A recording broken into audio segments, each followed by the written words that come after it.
So Monday Night Raw just ended just a few short minutes ago, and I gotta say that I was very impressed with the show overall. The first hour of the show was fantastic, but the end of the show was, I think, what really got a lot of people. Let's just dive right into this review. The first segment of the night, the first segment that I was very impressed with was the CM Punk Earn and Paul Heyman segment that we had, and you could feel the tension in the air when it came to CM Punk, and he was going out there, and this Philly crowd hated him, and well, not a lot of them actually did hate him. You could see Paul Heyman had his big uh, black eye that he had last week against Triple H, and then Punk was talking about how the urn kind of controls the Undertaker, and he has something Undertaker wants and everything. And I gotta say, I was very impressed with this promo. I was very impressed. First of all, I was very impressed with a lot of the promos tonight. I like how they were all kind of short, sweet, and to the point, and they let the wrestling do a lot of the talking tonight. And I do like that because last week I felt there was way too much talking and not enough wrestling. So I like how they flipped it, and I kind of like how the show was overall. He had Punk go out there with the urn. He throws it on the floor and says, I would destroy it, but, you know, hey, this controls you basically. Why would I destroy this if I can basically control you? And he holds the urn up like Undertaker does, and he goes, you, just like your streak, will rest in peace. And before he says peace, you have The Undertaker come out, and The Undertaker gets physical on Monday Night Raw, something we have not seen in quite some time, with him getting physical with his WrestleMania opponent. It was very, very rare because we haven't seen it. We haven't seen it in so long because of the whole thing with Triple H and Shawn Michaels, because of the whole thing with respect going along. That was the entire thing last year, was because he gave him one more shot to end the streak, because of the whole thing of being it was respect. It was out of respect because he respected Triple H, and there was no physical confrontation. But this is the first time we've actually seen a physical confrontation between CM Punk and The Undertaker in quite some time now. I believe it's actually since like 2010, 2009, if you actually want to be specific. But I liked it. I liked it. There was a point in the beatdown where CM Punk dropped the urn. Paul Heyman grabbed the urn like he's a football player just recovering a fumble, and he's running into the end zone, running up the ramp. And I was one of the first people to tweet it, going, touchdown, Paul Heyman. And then the WWE Universe decided to steal my tweet, so fuck you. But they decided to steal my tweet, and I said, touchdown, Paul Heyman. And I found it kind of funny how he was running up there you know, like a football player. So I thought that was kind of funny.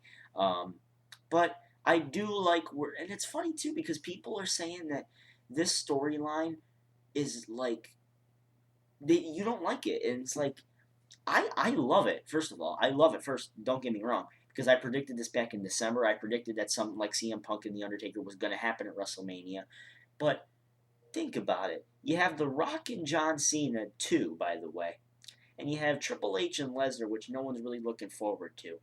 You have the top tier guy in the company right now looking like CM Punk, where, the top tier guy, like I said, Punk, is now facing against basically your face of the company, which in The Undertaker. And, okay, exception to the fact that Undertaker hasn't wrestled in a year, regardless, it's still a good storyline. I like how the storyline's playing out. It's definitely one of my favorites going into WrestleMania, and honestly, it's getting me excited for next week because I'm sure something's gonna happen next week and get us something involved. Because if you've noticed over the past several weeks, or past 2 weeks, excuse me, WWE has been ending the shows with the main event. Like 2 weeks ago, they had Undertaker and CM Punk, and then last week they ended the show with Triple H and Brock Lesnar. This week they ended the show with Rock and Cena. So it's kind of WWE's trying to revolve their build up around these three events, and I find that very good. It's actually very good for build up, and then. But when it comes to this storyline, though, I mean, people say they hate it. I love it. I definitely love it because this is the first time in quite some time we've actually had Undertaker go out there where he's actually hated his WrestleMania opponent. And I love it. I definitely love it. But that's 5 minutes talking on CM Punk. Let's talk about Fandango.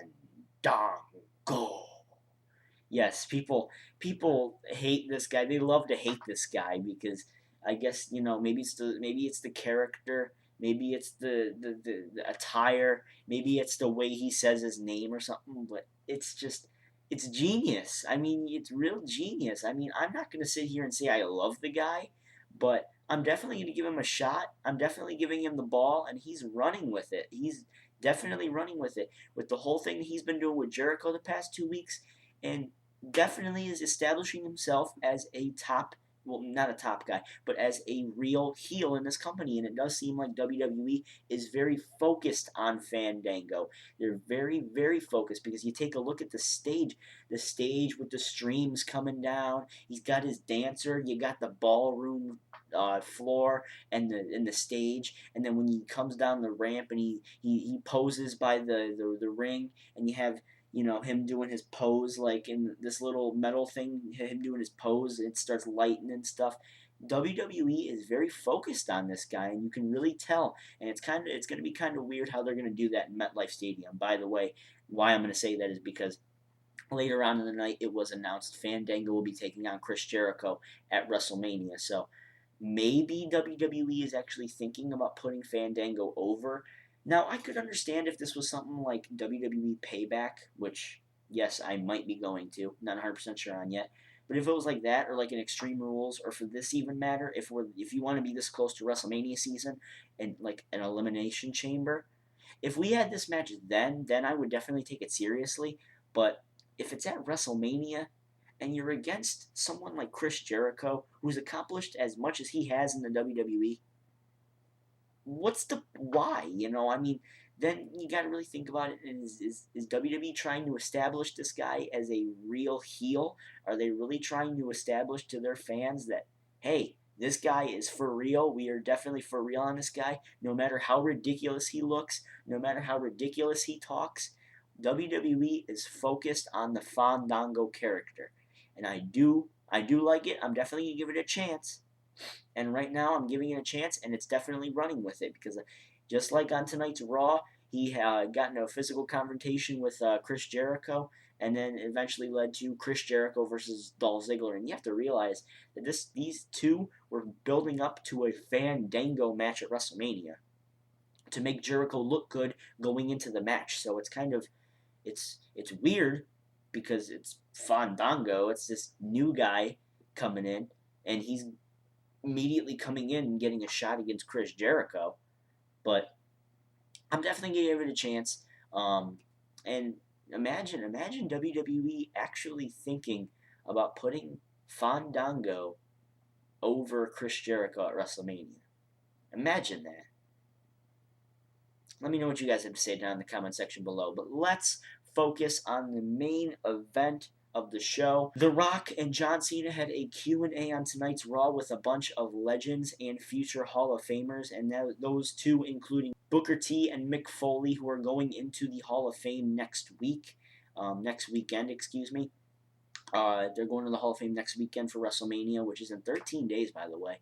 But you know, you had Mick Foley, you had Booker T, you had Bret Hart, and then you had Dusty Rhodes, and I'm like, of all people, Dusty Rhodes, and then you heard about the Ric Flair thing about Ric Flair going to the hospital. He's having some complications with somewhere. He had a blood clot in his leg, and kept him from wrestling from All Japan in early January. So please get well soon, Nate. And there's that. By the way, while we're on this topic of legends, kind of, I did love tonight that on Twitter, the bad guy himself, Scott Hall, was tweeting with us during Raw. I loved it. It was fantastic. I love seeing the bad guy, especially the fact that he is starting to redeem himself. He's on this path where, he's finally on this sober path. I love it. I love this guy because, now he's not putting his life in any risk anymore. He's finally safe. He's finally, cured, hopefully. And all thanks to DDP, by the way. So it's definitely something good to see when you see Scott Hall, especially someone like Scott Hall. He's finally on the sober path and everything, and it's great to see something like that. But back to the topic at hand, you had The Rock and Cena come out, and I'm looking at this, and when they start talking, by the way, because each legend was allowed to answer or ask them one question, and I'm sitting here, I'm just like, I'm starting to fall asleep because seriously, the first question, Cena was treating it like it was a freaking presidential election. Seriously, and I even said it himself. I'm like, oh, this is Mitt Romney versus Barack Obama or something like that, and this is election day in the WWE, and this is exactly how it was making him sound. Like he says, like he needs this for a redemption. He says, all this sort of stuff like that, and then he mentioned he has the nerve to bring up Donovan McNabb in Philadelphia. It's like, first of all, are you trying to get your head cut off? Philadelphia does not have a very good past with someone like Donovan McNabb. He even mentioned statistically Donovan McNabb is the best Eagles quarterback ever. And it's like, okay, but you still want to bring up his name in Philadelphia after the shit that he has been.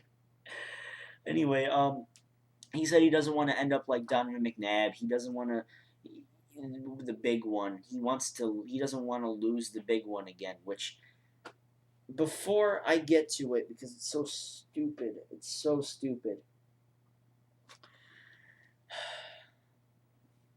The fact that Cena said that he can't win the big one is just utterly stupid. And the reason I'm saying that is because how many, please, because I know this answer already, please, how many WrestleManias has John Cena been involved where he's either won the championship or he's retained his championship? I'll give you guys a few seconds here.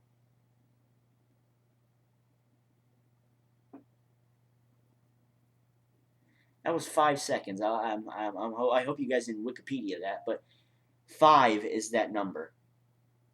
5 times. WrestleMania 21, 22, 23, 25, and 26 were the 5 pay-per-views where Cena either retained or he won a WWE or World Heavyweight Championship. Yet he can't win the big one because you lose to The Rock, and that means apparently you can't win the big one. How many freaking pay-per-views did you main event last year? Like 10? And that's including the flippin' Royal Rumble or something. I don't remember what was it the Royal Rumble? I don't know. No, never mind, not that. He main evented so much shit last year. It's like, don't even tell me that you couldn't win the big one because that's just ridiculous. And then they got to the Bret Hart question, and Bret Hart asked him. I think it was Bret Hart. I'm not 100% sure on who did. It was either him or Booker T. No, I think it was Booker T.